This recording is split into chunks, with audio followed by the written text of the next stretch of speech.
Hello, and welcome back to Big Discussions. My name is Dr. Anwar Youssef Dunbar. I am the owner and creator of this channel. Please like, share, and subscribe. I'm also the owner and the creator of the Big Words blog site. The URL to my blog and my social media are all on the banner for this channel. Please go check those out. Please follow me on Facebook, Twitter, and Instagram. And actually, there's actually a Big Words blog site Facebook page. So please go there and follow that if you're on Facebook. So today is April 22nd,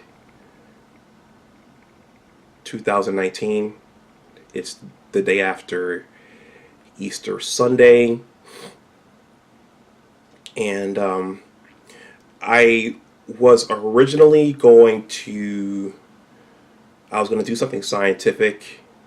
I had lunch with a friend today, and this person didn't know what a regulatory scientist is, a regulatory scientist.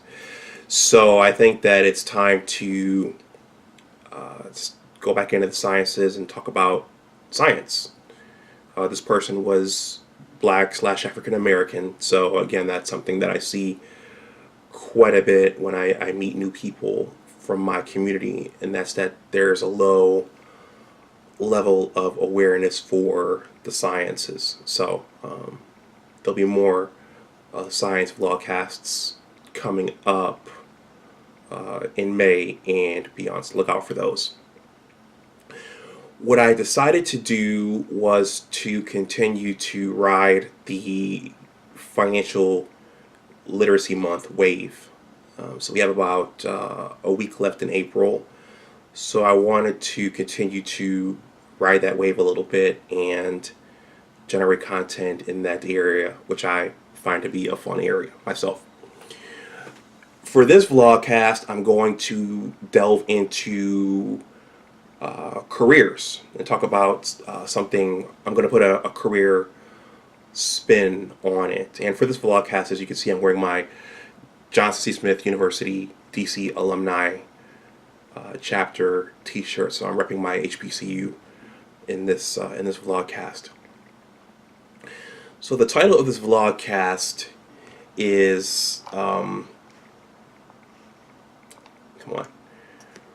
the cost of rebooting your career.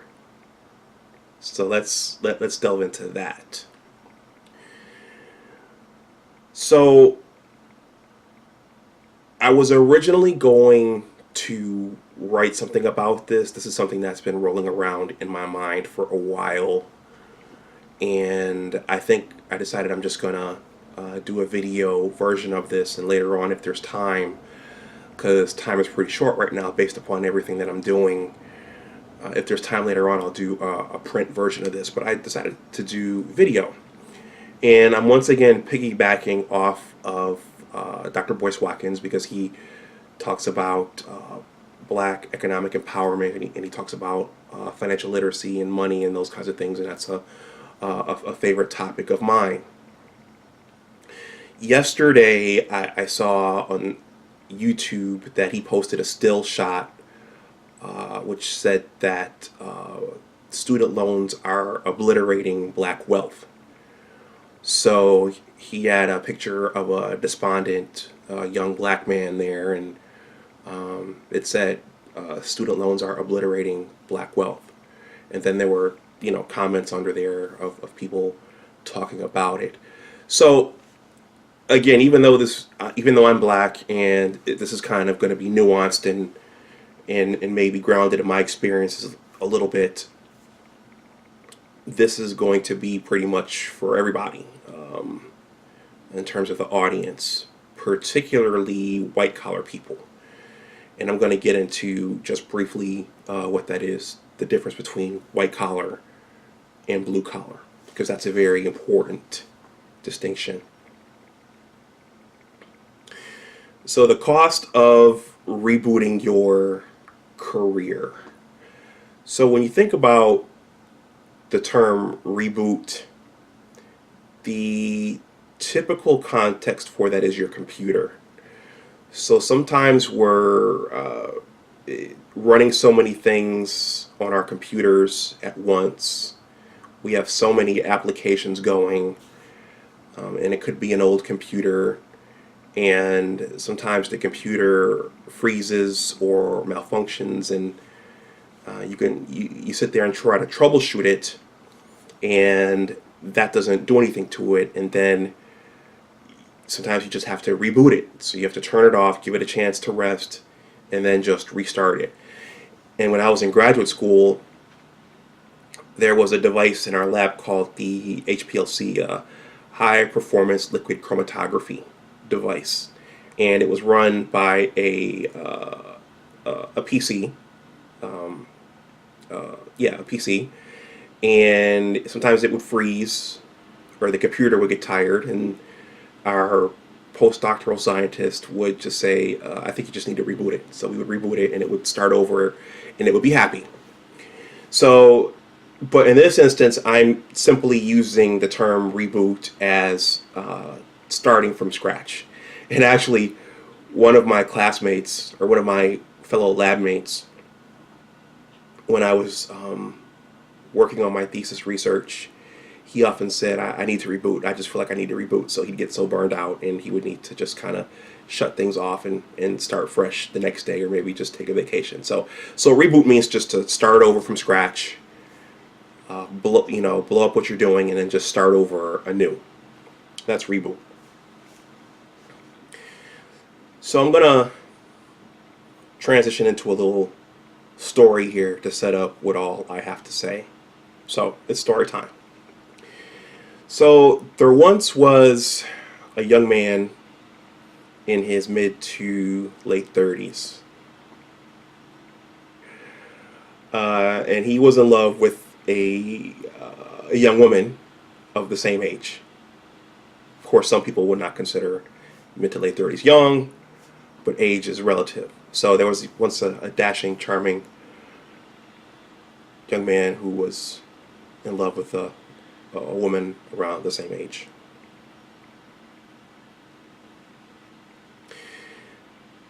They were talking about getting married, settling down, having children, and living the rest of their lives together. The one thing, though, was that he was content in his career, and she wasn't. She was very discontent with her career, and she decided that she wanted to reboot her career for the second time, start anew, start fresh, and to do something else. Specifically, she wanted to go to law school. Now, this man, this dashing and charming, handsome, smart man, he thought that what they were going to do was combine their resources. I think at that time, this man made about $100,000 and she made $50,000. So he thought that they would combine their incomes and build and save and invest. But what she was thinking was that her $50,000 was not enough, and she needed to make more. And she, at the time, thought she wanted to go to law school. So that's a complete shift from what he wanted to do. He wanted to take what they made together, generate a surplus, save, and have interest working for them. And her plan was going to involve her ceasing working, or her downsizing her working quite a bit, while he supported them, while he supported her, and somehow they were supposed to have a family and children through all of this. So he was going to have to figure out how to make more money, maybe get another job, maybe get a higher paying job to support her and I guess start a family. And she was probably going to have to take out debt to go to law school. So under her plan, they were going to go as a couple in the complete other direction. So, they were going from using interest to get wealthy to going down to one income and then taking out loans and then having to pay interest as a couple.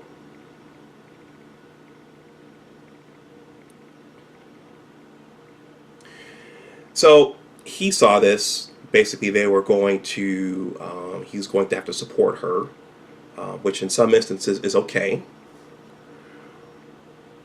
But, they wouldn't be saving and investing. And again, they would be paying out, they would be stagnated as a couple. She saw the increased salary, and he saw that they were going to be stagnated. Again, two very different ways of looking at the same thing. Now, this is not to be sexually biased, but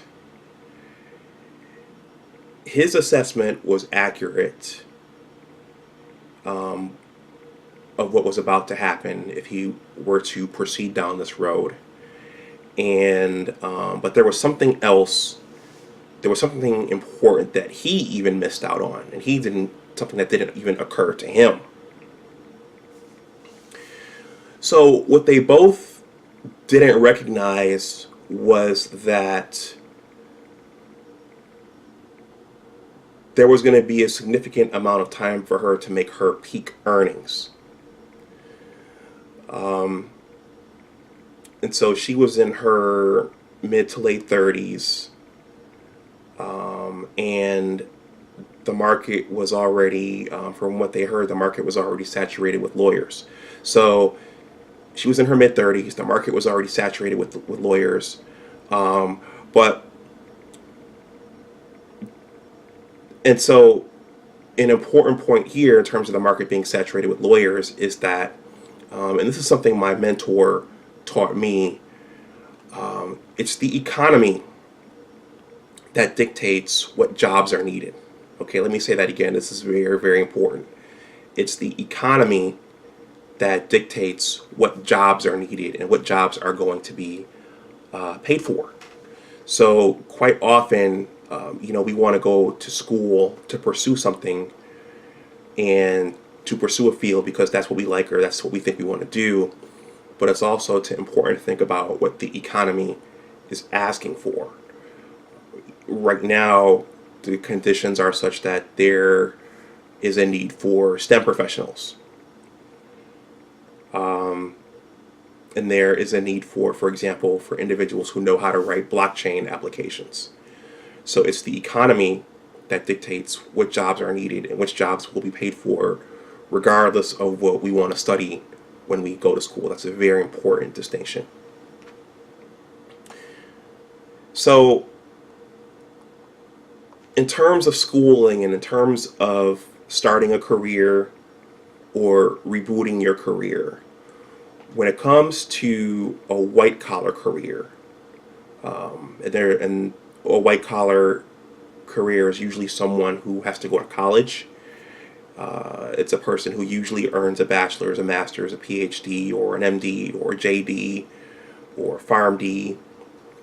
And it's a person working in an air-conditioned space, in an office, or in a hospital, or something like that, in a government building. That's a white-collar career. A blue-collar career is the person out, the bus drivers, the metro operators, the engineers, the people building buildings, plumbers, electricians, people out getting sweaty, using their hands to build things, to fix things. Those are blue-collar careers. Those people can train in their skill and then go to work immediately. White-collar careers, I think, they're kind of analogous to a caterpillar transforming into a butterfly. There's a whole process there. You have to get your schooling. You have to graduate. You have to then somehow get into your field. You have to do an internship or a fellowship, and you have to train. And then later on, you go off on your own, and that's when you ascend into your peak earning years. And that's when you're really making money in your field. For white collar people, that usually doesn't happen overnight. It takes a series of years to do that. And so the woman in the story, what she wasn't thinking about was the fact that she was going to have to go back to school, take out a large sum of debt, and law school is very intensive, so most of her attention was going to go to that. And then it was going to take a while once she graduated, assuming she graduated, it was going to take a while for her to start earning the money back, and to be able to offset her new student loans. So that's something she didn't think about. She was looking at the salary she was going to make, but she wasn't going to make that salary right away. And we often don't think about the cost of school, unfortunately.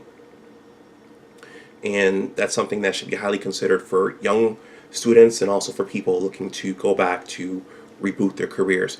Now, this is very different from staying in the field you're in and then wanting to go back to get your master's. But even then, you should still weigh the cost of doing that, because, will getting your master's equate to a higher salary? Will you necessarily get that promotion that you think that you're going to get if you get your master's degree? If you are, it might be worth the time and the investment. If you're not, if you're unsure, it might not be. It might be worth taking the skills that you already have and figuring out how to use those to make multiple streams of income. The same thing with rebooting your career.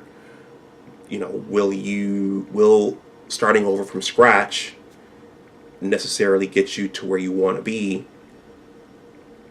Will you be 50 and 60 years old? Will you only start making the money you think you want to make when you reach 50 or 60 years old? Or is it worth it just to take the skills that you have and to figure out how to make multiple incomes off those skills? So that's the point of this video. That's what I wanted to say. Getting a white collar education has a cost, and rebooting it and starting it over once you're later on in life can be very costly. If you think about the law of compounding interest, one of the key components of that is time. So you want to get money out there and investing, and leave enough time so that that money can grow and it can double and triple and quadruple and vice versa. So going back to the man in the story, despite everything that happened, he was torn, and it is tricky. I mean, we're past Valentine's Day, but it's tricky when love gets involved with things, because you can, especially for men, especially when that expectation to provide is there, and it can cause one not to think straight.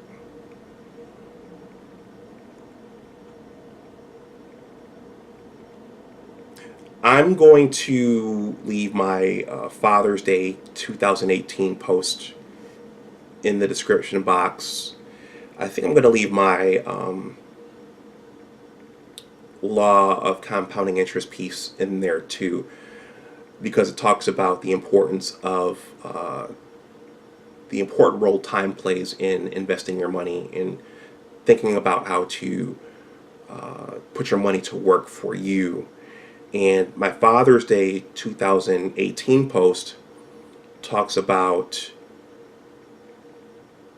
the hidden costs of white collar careers. So when I was younger, my dad actually wanted me and my brother to be a doctor and a lawyer. He wanted my brother to be his doctor, and he wanted me to be his lawyer.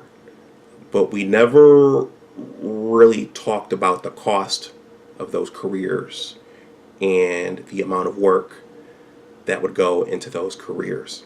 So it's an important thing to think about for everybody, parents, children, and people, who aren't happy where they are now and who are thinking about going back to school to start something else, and in some instances starting over. So with that, I am going to conclude this vlogcast. I want to thank everyone who has subscribed thus far. It really means a lot, and you're really doing a lot to help this channel grow. Please like, share, and subscribe. And with that, I will see you next time. I'll probably do one more financial piece before April is over, and after that, we're going back to the science. So with that, you have a good night, and I will see you next time. Bye-bye.